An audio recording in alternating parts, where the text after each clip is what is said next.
Bakusado ulit ako. Tapos hospital. Na-hospital nga ako last week. Bumaba raw yung potassium ko. Ngayon mag short ride muna ako para naman makapagpapawis kahit paano. Kabayan ko rin yung chewing ko papasok ng trabaho niya sa Bulacan. Yan na naman natin sa may Kawayan. Hindi ganun kalayo ba. Tapos balik na rin ako dito sa bahay, sa Maynila. Okay pa lang, inihingal na ako.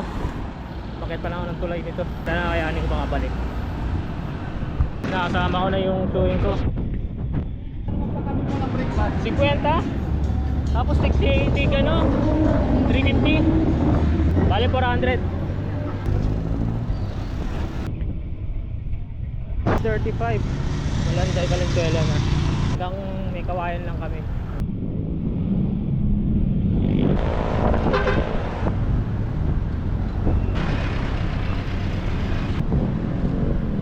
May Kawayan NLEX. Unti ko na nararamdaman yung sakit sa tuhod.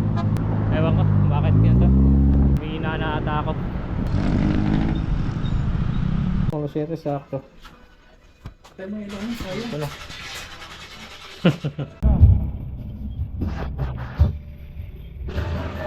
Okay, nagdag energy, nakasukal.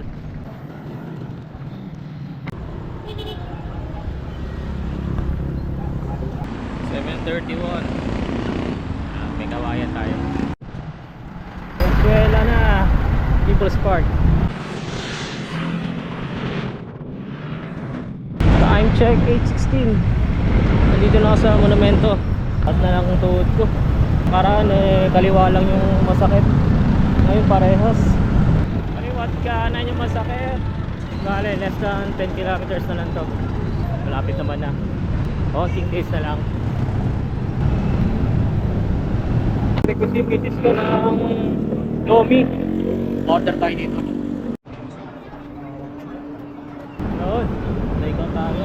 Masalubong tayo. Dino block na Lomi.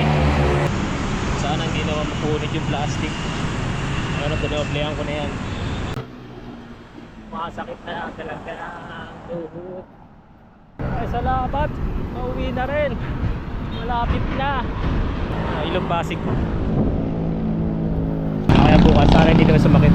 Nalagyan ko agad mamaya ng yelo, cold compress yung namamaga.